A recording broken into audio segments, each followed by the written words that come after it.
I was struggling. I was in a really bad place. I found out that I wasn't legally married. My feelings had died out and I was just suffering in that relationship. Islamically, he already gave me the 3 talaqs. I was desperate to get divorced, so Jav's helped us out a lot. Assalamu alaikum, good afternoon, and welcome to another episode of Marriage Matters. And let me say to everybody watching, Ramadan Mubarak as well, whether you're doing it today or tomorrow.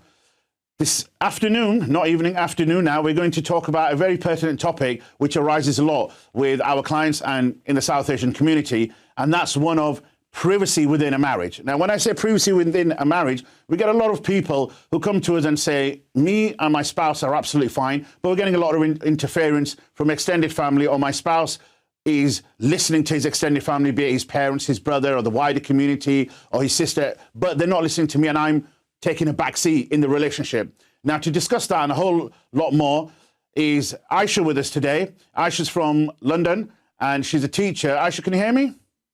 Yeah, I can hear you. Thank you. Thank you very much for joining us on Saturday and what I assume is your first fast as well. Yeah. Oh, there you go. So we're starting tomorrow. As Northerners do it a little bit different. Right. So Aishah, welcome to the show and thank you very, very much for joining us. You obviously have experienced this, what I was alluding to earlier in the introduction. So if you tell us a little bit more how you got married, when you got married, and what type of marriage it was, whether your parents arranged it or it was somebody obviously you found or you were introduced to through family and friends. So I got married 2 years ago in 2019. It was an arranged marriage. It was someone that my mum had met through. Someone that she knew, and the person that introduced us was my mum's friend for a long time, and that's how we met. And it was an arranged marriage, so it was something that I hadn't met this person before, had not met their family before, and I only knew anything about their family and this man through my mum's friend. Okay, and that's how. And how long did you get to know him before obviously you got married? I mean, was there a period of sort of courtship in a halal sense of the word? Was there a period for a couple of months or a couple of weeks or however long it was? How long did you know him before you actually committed to the marriage? So at the point where you said, yes, I'm going to marry him. I knew him so I think we'd known each other for like 4 or 5 months before we got engaged. And that's when, and then we didn't get married until about 7 months in after the engagement. Mm. So it was quite a while. It was almost a year in total. Wow. And in that period, were you meeting this person and were you getting to know them? And were you, what kind of, when I say research, what did you talk about? Life post-marriage, what was going to happen? And if I can just ask, and again, without mentioning names, was this person of a similar background to you in terms of culture, ethnicity, etc.? So this person was a similar background to me. They were all. I'm from the Pakistani community. This person was also from the Pakistani community. They lived in a similar area of London than I did, and they were. In terms of perhaps culturally, they were slightly different. And in terms of their religious practice, they were slightly different. Okay, did you find that out before this one? Because I don't want to rush it, but did you find out this pre-marriage or post-marriage? That there were... The cultural differences I found out after marriage. Right, so pre-marriage, there was no signal. You just thought, okay, he's Pakistani Muslim, I'm Pakistani Muslim. We're culturally relatively similar. We're from the same area in London. And obviously your mum introduced, your mum's friend introduced your mum to this gentleman who then obviously got to know you. And at that point you said, okay, I'm ready for marriage. And did you... Yeah, exactly. Did you not notice, did you see anything? Did you suspect anything pre-marriage? And, what kind of questions were you asking each other? And was there any red flags raised pre-marriage where you thought, hang on a minute, maybe this isn't for me, or maybe I'm concerned about certain things? So before I got married, I did meet this person quite regularly and we did talk about lots of different things. And it seemed okay. It seemed like they were all saying all the right things, and it seemed like from the meeting I had with from the meetings my parents had with their parents, it seemed like everything was fine, everything was going well, and all the right things were being said. And there were certain issues that crept up, things like moving out after moving away from his parents and not staying in his parents' house after marriage. I think he wanted me to move in initially, at least, and I said yes to that because I knew that, it's in London, house prices are very expensive, and my goal for that was to stay with his parents for at least a year or two, and that way save up. When I reached that topic with him before we got married, I think it was before we got married, or before or after the nikah was done, before the actual marriage, before the proper marriage was done. I remember he said that this was the first red flag, I think, that came up, where he seemed very reluctant to want to move out at all.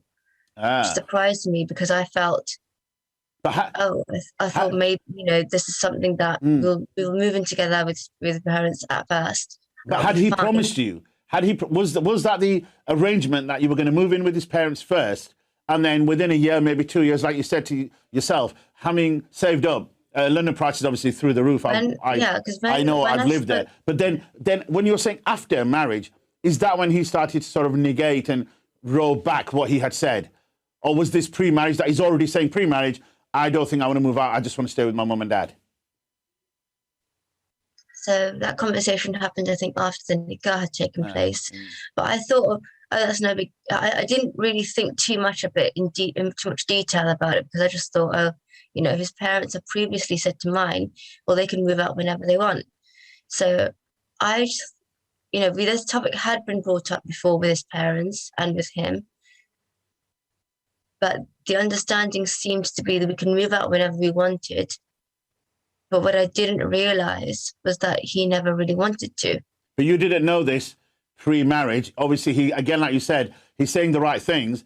So let's move on now. So you've got married, you've moved in with your in-laws, mother-in-law, father-in-law, extended family. How was it for you right at the beginning, obviously as a foreigner, so to speak, i.e. someone who's not linked to the family, and I'm assuming here that you're not related either.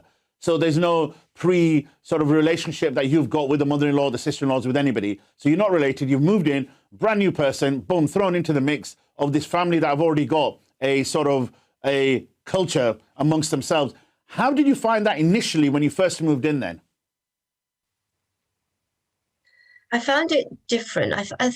At first, as always is, I suppose, in with these situations, I was treated very well. I was treated with respect. Everything was fine. Everything was good.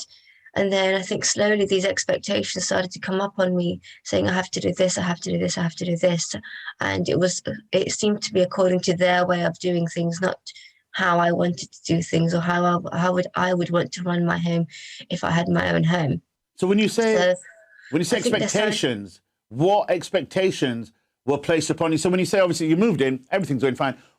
What expectations did they have of you? And more importantly, what expectations did your husband have of you, given that you'd obviously had pre-marriage discussions about marriage, about living together, about spending your life together? So how was that different pre-marriage and then post-marriage, and then obviously his family having certain expectations from a daughter-in-law? Well, before marriage, I discussed all of these things about, not wanting to work.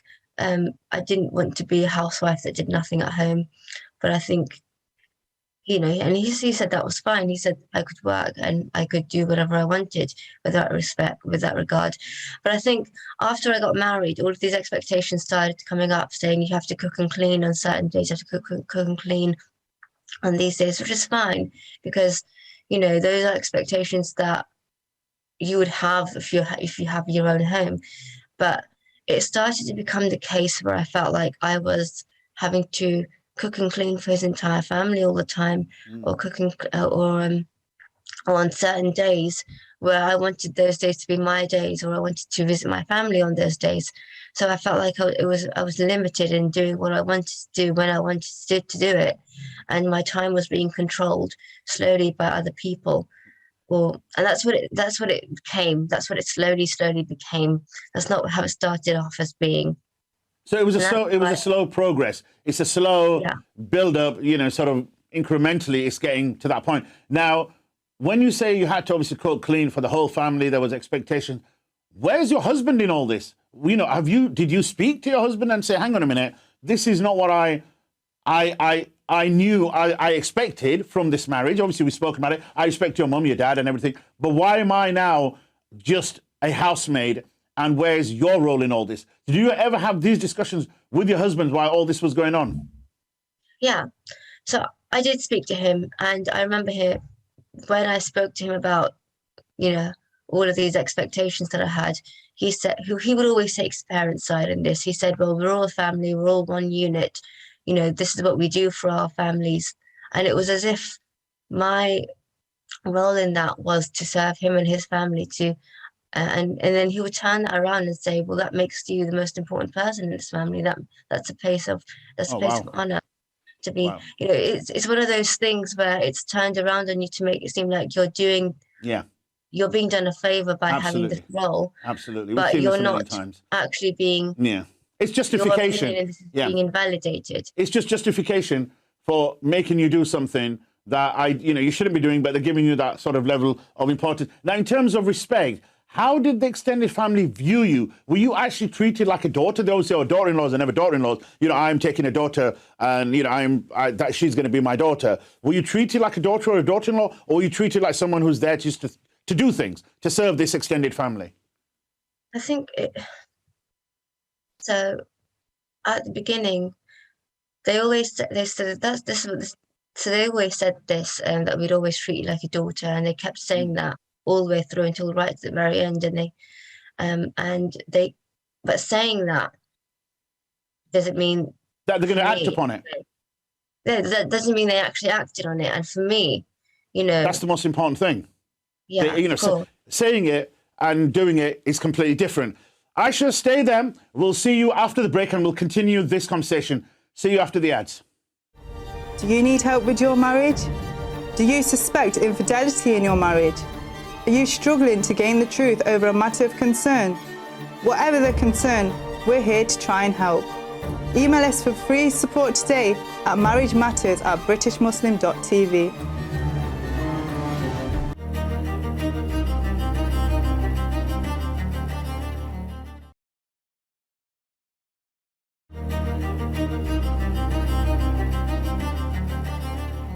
Assalamu alaikum and welcome back to Marriage Matters with me, Javaid Iqbal. We were speaking to Aishah, who had a marriage. It was an arranged marriage. She got to know her husband.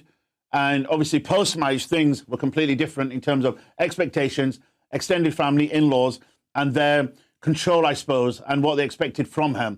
Now, we're still joined by Aishah. Aishah, thank you very much again for joining us. So we were talking about expectations and what they expected from you, but they never gave you that sort of respect and treatment that a daughter or a daughter-in-law does. Now, let me ask you one question, which I think in our community is very, very pertinent. Did they treat you and their own daughter in the same way, or were you treated differently? Because we get a lot of, no, my daughter and my daughter-in-law are the same. I've found another daughter, I'm taking another daughter home, etc., etc. But the reality is completely different. Now, what I want to know from you as first-hand experience, did you find that they treated their own daughter separately and completely differently to the way they treated you? So in this family, they didn't actually have a daughter. Oh, there you go. So it was different, yeah. So did they have other daughter-in-laws? No. So you were the first one. Yeah, exactly. You were the first. So they hadn't had any experience of actually an external person coming into their family. Yeah, I think they'd had marriages in their extended family, and a lot of those marriages had tended to be within their extended families. So they hadn't married out a lot, so to speak. So this was the first instance of the bringing somebody who's a complete unknown entity into their family, and obviously I can imagine that their expectation levels are bound by what they've seen in their extended family of getting married within family, and they projected that onto you. Yeah, exactly. I think they projected a lot of those expectations, those traditional expectations that they saw in all those other women who were in their family. They expected me to be exactly the same. And I wasn't the exact same, because I was the first woman to be born, to be married into this family. Because the other marriage that happened outside was a man that a man that joined the family. It was the opposite way around. But this was I was the first woman. And because of that, they just felt like I had to be, you know, the same as the other women in their family. But I've had a completely different upbringing. I've had a completely different way of life.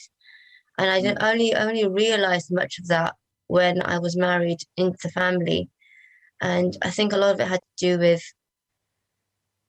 maybe cultural expectations, because in my family, the women are very independent. But in their family, it seemed like they were independent, but actually the men had a lot more control over their wives. And so it was a traditional patriarchal setup where obviously the man is, I am man, you are woman, therefore I win, and I'm going to control the house. Now, let me ask you one thing. Now, obviously, whilst all this was going on, did you confide in anybody? Did you speak to your own parents or your own siblings about what was going on? I spoke to them very minimally. They knew a little bit. They knew very little about what happened, what was actually all the full extent of what was going on, because I felt like I didn't want to tell them everything. Why? Because I would tell them some things if I felt like I absolutely needed to. But I felt like as well that it would cause problems if I told them too much, because then they would you know, his family would accuse me of constantly going to my parents, or he would accuse me of constantly saying bad things about him to my parents. Why are you telling people things that I've done to ruin my reputation? Exactly. Even though everything that I've done is wrong, but don't tell anybody. Exactly. A lot of it was that. And I was worried about getting my parents and having them take the blame, or causing more problems in that regard. So I told them very, very minimal things. But even when I did tell them, they didn't realize the full extent of it until after I'd left. And what was when you did tell your parents or your family the sort of even the minimal stuff, what was their take on it? What was their sort of advice to you on how to handle it or what to do? I think there were certain things. It depends on what sort of things I told them. So there were certain times where he had threatened to divorce me. And this happened several times. And my parents had known about that after a while. And I told them after a long time of that happening. And when that happened, they saw that as a massive red flag. They saw that as a massive, you know, you can't live like that. Right, sorry, Aisha, let me just stop you 1 second there, because you said something which is massively important, and I just want to touch upon that. Now, when you said he threatened to divorce you, I assume obviously you mean he threatened to give you talaq, Yes. Like Islamically. Yeah. What prompted him, what is it that you've confronted him with that has prompted him to make such a serious threat against you to say, right, I'm going to give you talaq? I mean, what was it, just a threat in normal conversation, or had something happened and then he said, I'm going to talaq you? Yeah, something had happened at that point, and it was to do with control. It was to do with his control over my finances, the fact that he didn't want me to have my money separately. I think this had been an issue that come up a couple of times, where I had said I wanted my money to be separate, and which Islamically you have complete right over, by the way. Islamically, your money is your money. His money is also your money. I know. I knew that, but he didn't see things that way. He just said, well, if we're married, we should have everything joint. And I could see that perspective to some extent, but this was money that I'd wanted for my own savings, or for my own, you know, as a sort of just in case sort of thing. And I didn't want all of my money to be under his control, because I knew that would mean that he would have full financial control, and I wouldn't have anything if something was to happen. And that is exactly what happened when I got out of the marriage. I didn't have my own bank account. I didn't have my own expense. I didn't have my own money, because, you know, I also wasn't working for a lot of the time in my marriage. So I didn't have lots of savings. I didn't have lots of money. So So, but when you say, was it coming from him? So all this element of controlling, coercive behavior, was it all coming from him? Or do you think, in your opinion, he was being fed? Or it was a cultural thing and it was a familial thing, so that's what happens in their family, so it's just trickled down to him, and he doesn't know how to handle relationships any differently from what he's seen in his own family, and all he's doing is whatever he's sort of learned, he's now projecting that onto you. He's just doing the same thing to you. I think it was a bit of both, to be honest. I think that I know that at the very beginning, when this issue of money came up, it was about him wanting to have control over I was working my first job after when I was married. It was a new job. And this issue of him wanting to have full control over my money came up, and I kept saying, no, I didn't want to do that. And why didn't he respect that? Why didn't he respect that? I mean, if you say, listen, you know, it's my money, I've earned it, it's in my account, I'm going to keep it. Why didn't he respect that? Why didn't he go, okay, you're my wife and we're married, and okay, that's fine. If that's what you want to do, then okay. Why didn't he say that? What was his take on it? I know for a fact that his parents told him that everything should be joint, and he just blindly obliged to that. And I think the reason he said that was because, you know, this whole idea of us being a unit and of us having everything joint and everything being 50-50. And Islamically, it's not really like that. No. And I don't want it to be like that, because I know that I think by doing that, we'd both be contributing equally. But from my perspective, it was his responsibility to provide all of those things, and I didn't have to provide anything. Absolutely. And then his parents had gotten involved in that sense and told him what to do, so he just obliged to that. Right? Did you ever? Sorry, I was going to just when you said that, did you ever turn around to him and say, "Listen, Mr. So and So, you're my husband. I'm married to you. You're married to me. I'm your responsibility. You're my responsibility.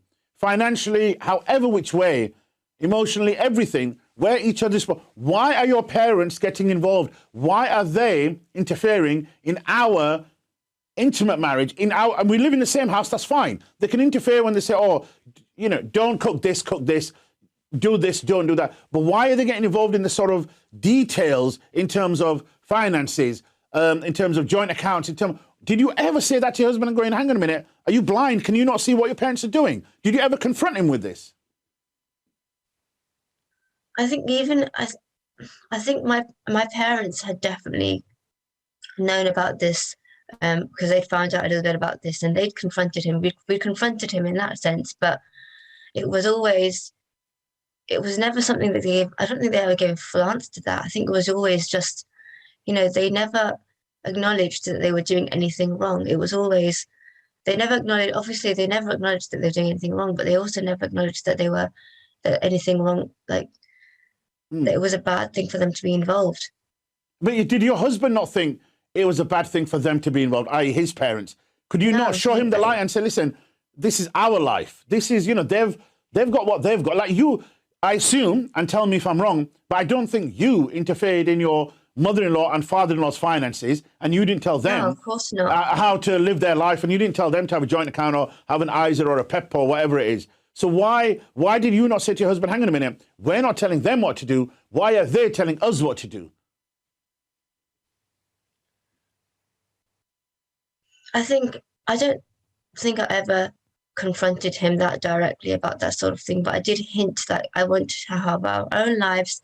I want to have our own sort of marriage. And I don't think it ever got to him that, you know, because every time an argument would happen, he would run to his parents. Every time something went wrong, he would run to his parents. It was something that he was so used to doing. It was something that he would never stop. And that would give them the opportunity to then interfere in the marriage, because he's leaving the door open by constantly running to his parents. Yeah, and I think even if we had moved out, I realised now after I left, even if I had moved out, it would have still continued. He would have still gone to his parents all the time, because this is something he was used to. He was used to just relying on his parents all the time for everything. And it was something that made me think, well, you know, you can't do that when you're married. You have your own life, you have your own marriage, you have your own wife. You're supposed to take charge of your own life now. Well, you've That's the taken whole that point of being responsibility. married. You've taken that responsibility. You've basically got married to somebody. You've taken vows in front of God. You've used God's words. You've used the recitals and said, hang on a minute, I'm taking this person as my responsibility under the protection of God. So why are you then offloading that responsibility to somebody else then? That's the main thing. Aisha, stay right there. We're going to carry on talking about this after the break, and we're going to speak to Aisha more about this, and it's absolutely brilliant topic, and we'll see you on the other side of the break. See you in a bit. Do you need help with your marriage? Do you suspect infidelity in your marriage? Are you struggling to gain the truth over a matter of concern? Whatever the concern, we're here to try and help. Email us for free support today at marriagematters@britishmuslim.tv.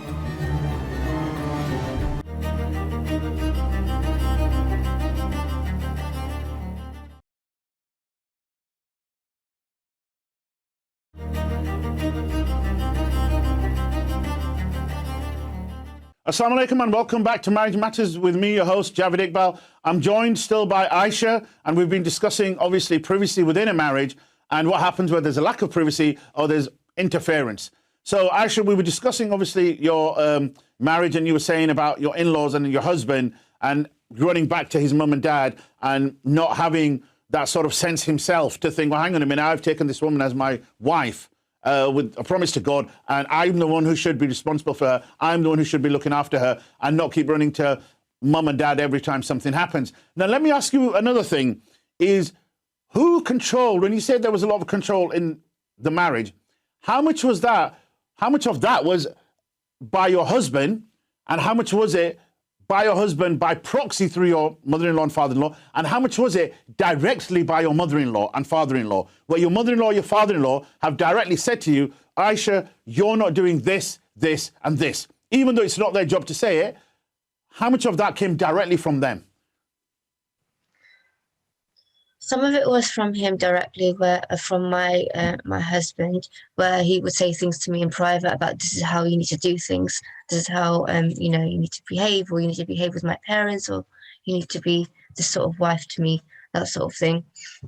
And some of it was directly from his. I'm not sure if I could say it was evenly split, but I think a lot of it was from proxy through his parents, because his parents had fed this idea to him that he needed to be, having full control over his wife in terms of the finances, in terms of him, making sure his wife is looking after the family, cooking and cleaning on time, things like that.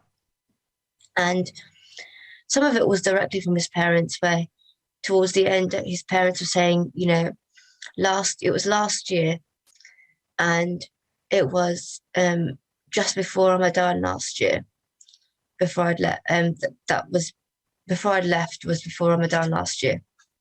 The time I'd left was before Ramadan last year, and his father had come up to me and said, during Ramadan you need to wake up for suhoor, you need to prepare suhoor for everyone, you need to prepare iftar for everyone, and you're going to do that on your own.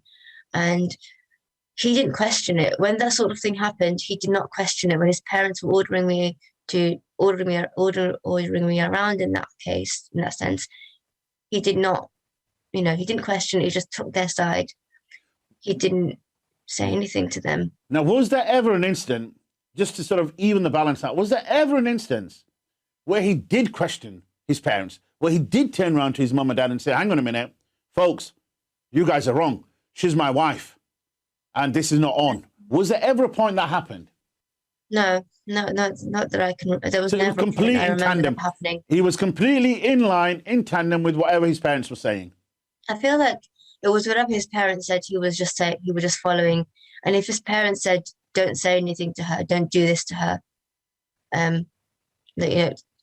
at times where they would take, at times where sometimes it felt like they were taking my side, and they would say, don't say anything to her, don't treat her badly, for example, then he would listen. If I said anything, he wouldn't listen, he wouldn't care. But it was only when his parents said it, it was like whatever his parents said goes. Yeah, that was and it was the same that was expected of me. Whatever his parents said to me, it was the same. And I think that's when it's like that point, going back to treating you as a daughter, that was what they expected of me, the same blind obedience, I feel. that their sons did to them, they expected the same of me. He's just brought in a female version of himself who's not going to question anything, who's just going to follow the script. How it felt. Yeah, blind. that's how it felt a lot of the time. Now, I was going to be the same. How was your relationship with your parents post-marriage? I mean, did you go to mum's often, your mum and dad's quite often, and was there any restriction placed on that? And were your in-laws ever worried that you may disclose what's going on in the house to your parents and that your parents may take action or they may then become wise to it? So I visited my parents quite often. I tried to visit them every week. And sometimes there were times where I couldn't visit them because my husband or my in-laws wanted me to be elsewhere, or they wanted me to do something else. They wanted me to visit their family. And at that point, sometimes my parents would sometimes ring up and say, how come you haven't visited this week? We wanted you to come round. Mm-hmm. And that's when it would be a bit of an issue, because it would be like, well, it felt like I was being pulled from both sides, so to speak, because I wanted to visit my parents and my parents wanted me to visit them. But then at the same time, I felt like I had to do this and be doing what my husband wanted me to do. But would you say no to that? Yeah. Would you say his parents took precedent over your parents? That's how it sometimes felt, like they expected them to take precedent over my parents, and he definitely expected my parents to be second to his parents. Oh, I see this all the time, and this is one of the biggest bugbears that I have with the South Asian community, is somehow, my parents are more important than your parents. And the reason behind that is nobody knows, apart from, like I said, this sort of typical ingrained patriarchal system and society that we're in. Whereas nowhere at all, anywhere does it say that the husband's parents are more important than the wife's parents. Nowhere. Simple as that. No, I mean, making sense. So that's a very cultural inbred thing. Now, did your parents ever feel like, hang on a minute, we're not being treated properly here by our in-laws, by your in-laws, like there is something amiss? And did they ever advise you, just like his parents are advising him, and he's taking it on board? Did your parents ever advise you, and did you ever take any of that advice on board? So I hardly disclosed things to my parents. I would only do so if I felt like I absolutely needed to. Like I had no choice, when I felt like I had no choice. And there were certain times when my mum would tell me things, but it was always things that were supposed to help me. Things like, I know you could say the same for his parents, but for me it was things like, make sure to keep his parents happy, make sure to keep them happy. Those typical things that you're told as a woman going into a marriage. But I was never told anything that would harm my marriage. And I was always told when the threats of divorce came and my parents found out about that, then it was, oh no, this is really bad. This is not something that you can live with. And if he's going to divorce you, he might as well just divorce you. Don't just keep threatening divorce. Don't just keep, making someone live on eggshells, because and that's what he was directly confronted with. And then when his parents and him were confronted with that, they accused my parents of wanting to break up my marriage. Right. So it was completely reversed, exactly. Yeah. So it's not us doing it; you're doing it. So there was definitely times where they felt, as a result, that they were being treated. They weren't treated well, or they were treated not as well by his. It could, because it's a case of, they always say in Asian culture, certainly South Asian culture, is of, you've given the daughter now, she's our problem, responsibility, asset, whatever tag you want to put on there. You guys are out of the picture. Don't worry about it. We're in control now. We're in charge, whatever happens. Now, the biggest thing that I always found, in order to keep somebody in control, to keep somebody there in a bad, toxic, controlling relationship, one of the biggest things and the biggest threat that anybody can give you as a husband is obviously the threat of talaq, because that's the ultimate. That is like saying, listen, if you don't do what I tell you to do, I'm going to press the nuclear button. I press the nuclear button, everything goes kaputti, right? So he's basically, what he's saying to you is, listen, if I give you talaq, you're not going to be happy, your parents are not going to be happy, society's going to find out, because I'm the bloke, we're in the patriarchal position, you're the one who's going to be in the wrong. So until you don't do everything I tell you to do, I'm going to keep threatening you with talaq. Now, with all this going on, did you never once think this is just not going to get better? This is it's moving on a downhill trajectory, and very rarely, obviously I've seen it in my sort of experience, very rarely does it move back up. Did you not think, you know what, I need to get out of this atmosphere where it's just come from this independent, liberal background that obviously you've described? Did you not just think, I just want to get out of here, this is not going to work, this is not going to happen, I need to leave? Did that not cross your mind up until the point that you did leave? I crossed my mind several times, to be honest. But what kept you there then? What actually kept you there? I think it crossed my mind several times where I felt like you know, if I was to get divorced, I wouldn't be scared of it anymore. Like, he's threatening me with it, but I wouldn't be scared of it anymore, because if I was to get divorced, then that's the worst thing he can do to me.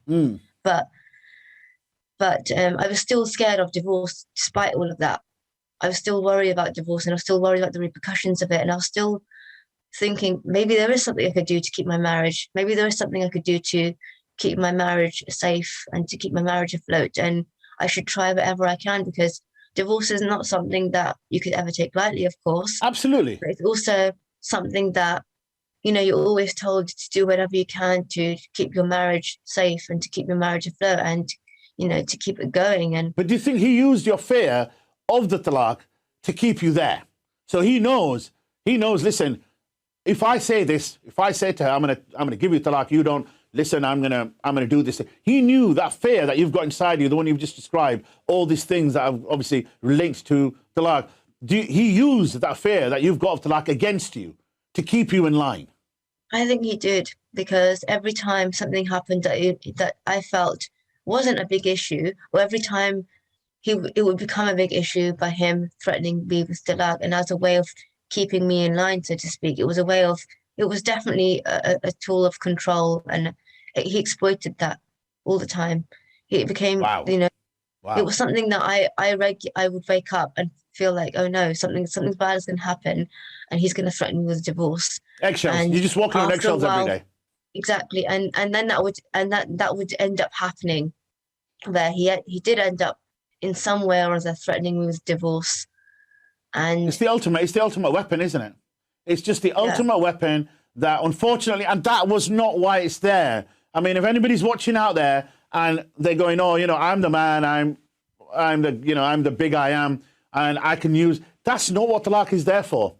You know, there's a way of treating your wives within Islam. You've taken them with a promise to God that you're going to look after them, you're going to provide for them. You know, for the love of God, you know, let's not abuse the talaq system. Let's not abuse that. It's just, you know, it's not on. That's not what it's there for. And I think, obviously, you had a natural, a very cultural, a very Islamic, a very natural reaction to, oh my God, he's going to give me talaq. I need to save my marriage. I need to do whatever it's going to take to make sure that doesn't come to pass. And that's what he's used against you. Aishah, stay right there. We'll be back after the break. Continue talking this absolutely brilliant and fascinating subject. We'll see you after the break. Take care of yourselves. We'll see you on the other side. Do you need help with your marriage? Do you suspect infidelity in your marriage? Are you struggling to gain the truth over a matter of concern? Whatever the concern, we're here to try and help. Email us for free support today at marriagematters@britishmuslim.tv.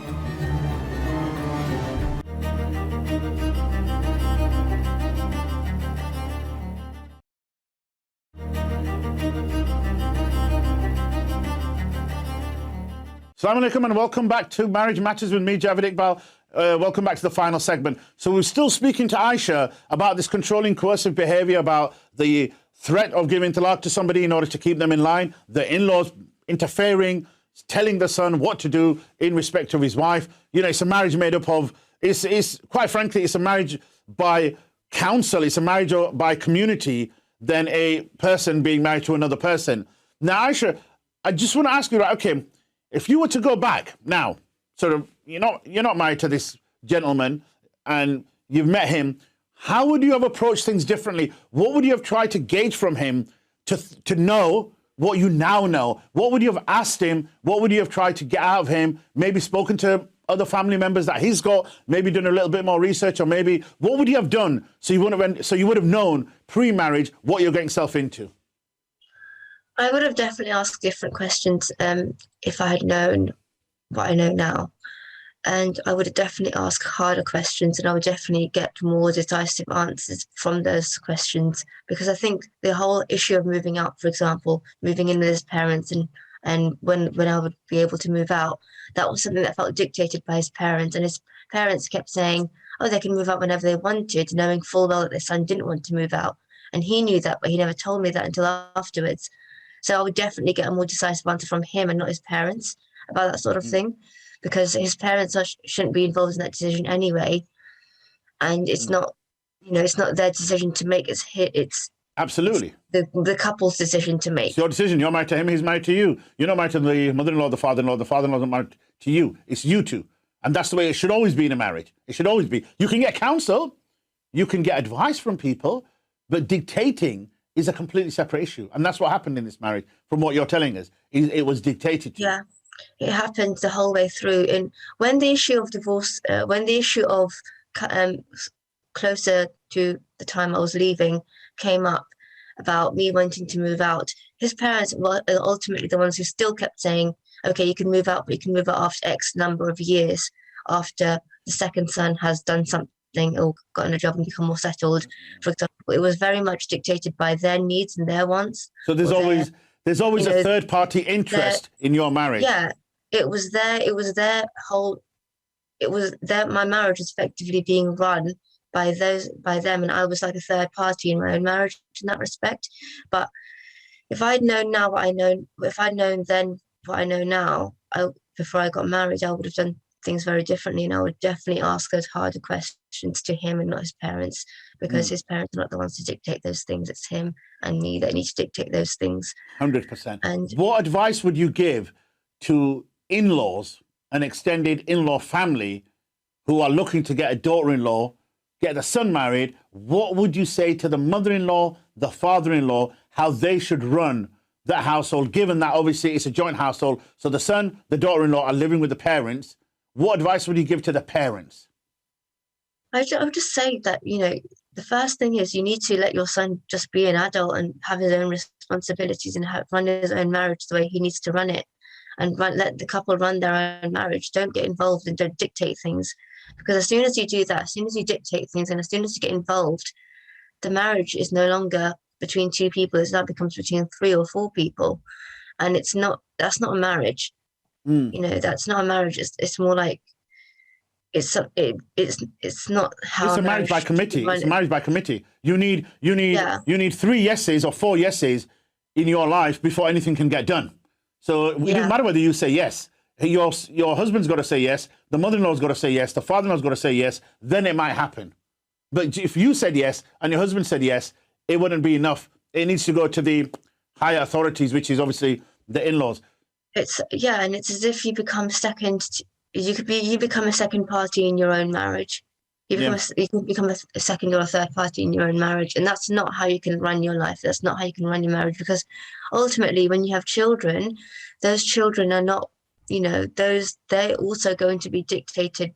They're going to be looked after. Their upbringing is going to be dictated by other people and not you. And that is also not fair. So it becomes a type of oppression, I suppose, that you can't run your own life the way you want to run your own life. And what advice would you give to prospective husbands? So let's say there's a bloke out there who's looking to get married, bringing in his wife to his parents. What should he have in his brain of what marriage is about? What is responsibility about? What is taking a wife about? What is having a nikah about? The threat of talaq, which is shameful as far as I'm concerned. Absolutely shameful. What advice would you give the prospective husband? I think he needs to know Islamically about what the rights and responsibilities of what the responsibilities he has over his wife, and what the responsibilities that he needs to fulfill are, and how serious those responsibilities are. And he needs to understand the rights of his wife and the rights that he has as well, but also the rights of his wife, and make sure that he's fulfilling them in the correct way. And his wife needs to know those things as well, so that they both fulfill each other's rights properly. And he needs to also understand that certain rights, for example, like the right to privacy, the right to have her own accommodation, those are rights that she has, that she's allowed to have those things, and it's your job to fulfill them. So if you don't fulfill those things, then you're doing your wife wrong in a sense by not fulfilling those rights. And because everyone needs privacy, everyone, you know, that's a basic fundamental human right, and you can't live your life without having that. So that's what he needs to understand. He also needs to understand that he can't always get his parents involved every time something happens. He shouldn't be running to his parents because he's not a child. That's very immature behavior to be running to your parents every time something wrong happens. But do you also agree that it negates responsibility? See, if you're Yes. if you don't want to be sort of involved in an argument with somebody that you think I'm going to lose this argument and I'm going to have to give in and thereby I'm going to have to take responsibility, you kind of offset that by saying, well, actually, it's up to my mum and dad, go ask them, knowing full well that mum and dad are going to say no. So, you know, he's thinking, if I say yes to Aisha, I'm going to have to get her a house, we're going to have to furnish it, we're going to have to move out, I've got all these things to do, but I don't want to be responsible for saying no, so I'm just going to offload it to mum and dad and let them make the hard decision, which ultimately is going to fall in my favour. Yeah. It's also, it's negating responsibility by doing that, but also just running away from just conflict in general, which you can't run away from in a marriage, because conflict and arguments are part and parcel of a marriage, and it's immature to run away from that because conflicts and arguments happen. Absolutely. And you need to have those hard discussions, you need to make those hard decisions, but it's part of, you know, being an immature grown-up person that you make those decisions and you have those discussions, and you can't just run away from that by offloading that responsibility to somebody else or making someone else make those decisions for you, because that means you're not ready to be married in the first place. Absolutely. And one of the things that I certainly find in my job is one of the biggest problems that we have in the South Asian community is we can't differentiate between relationships. We can't keep them apart. For some reason, we think, okay, we can't think, hang on, my mum is over here, my dad is over here, and my wife is over here. We conflate all the relationships. We kind of use one to get to the other, to get the third one. Rather than, if your husband had just thought, hang on a minute, my parents are my parents, I'm going to listen to them as far as I'm concerned, and whatever I can do for them, or whatever is they ask of me. But my wife is a completely separate entity. That's a separate relationship, and I can't mix all these relationships up and have this marriage by committee, and you know everybody's interfering because now everybody's got a right. So I think the main thing is separating, knowing that I'm a father, I'm a son, I'm also a husband, and I'm a brother, and then the relationships are completely separate of one another. That's one of the main things I feel that people need to do and need to think about before they get married. I agree. I think there's definitely a lot of enmeshment that happens where a man thinks that in that situation where he thinks that his wife and his mum have the same responsibilities in a way, and they conflate those two together. Absolutely. But they don't have the same responsibilities, and that trickles down into how the expectations that he has of his wife and the expectations that he has. He sees what his dad has done in terms of, you know, him not doing any housework, for example, and his wife and his mum doing the housework, and he might help his mum, but he might not help his wife. And it's those sorts of things that it's nature versus nurture, isn't it? A lot of it is because that's the way they've been nurtured. That's the way they've seen it in their household growing up, and all they're doing is just repeating the same pattern. You know, that one generation has led to another one, even though we're in 2022 and we're probably in the third or fourth generation of the immigrant experience, but we're still doing the same things. On a final note, what advice would you give to somebody like you? So obviously we've given advice to the husband, we've given advice to the in-laws. What advice would you give to somebody like you who's looking to get married, who's been approached through either family members or, you know, the mum's friend? Basically, they're not related, so they don't have any preconceived notion or knowledge of the family. What advice would you give to somebody who's in the similar position to you? I think if you were in that situation where you were in a marriage, Do you mean it being in a marriage or before marriage? Both. Sorry. Both. Even if they're in the situation that you were in, sorry. So they're in a situation, mother-in-law's controlling everything, father-in-law's controlling everything, husband's not sharing anything. He's just saying, okay, guys, do what you want. What advice would you give to somebody who was in the predicament that you were in? Real quick. I think I think the first thing is that I think I would tell myself at that point, or tell anyone else in that situation, that the husband and both of you need to go back and learn the rights and responsibilities of the husband and the wife properly. Learn the responsibilities of the husband and make sure that he knows those responsibilities properly, that he's taking them seriously, and that the parents are not involved in that conversation as well. And if the parents are to know anything, they need to be told. These are your husband. These are the son's responsibilities to his wife. He needs to fulfill those responsibilities. That part of that is making his own decisions. So you need to back off in that respect. And sometimes they won't listen to you, so they might listen to your parents. And in that respect, your parents need to know those things so that they can help you in that respect, so that they can help you make that conversation with your in-laws, because they might not listen to you, but they might listen to someone older than you. It might mean getting someone else external, a scholar or an imam in the community involved. So get somebody involved. In that respect. Yeah, get somebody involved. Aishah, we've come to the end, but thank you so much for sharing your story with us. There's a lot there to take in. I'll see you inshallah next week. Take care of yourself. Assalamu alaikum. And again, Ramadan Mubarak. Do you need help with your marriage? Do you suspect infidelity in your marriage? Are you struggling to gain the truth over a matter of concern? Whatever the concern, we're here to try and help. Email us for free support today at marriagematters@britishmuslim.tv.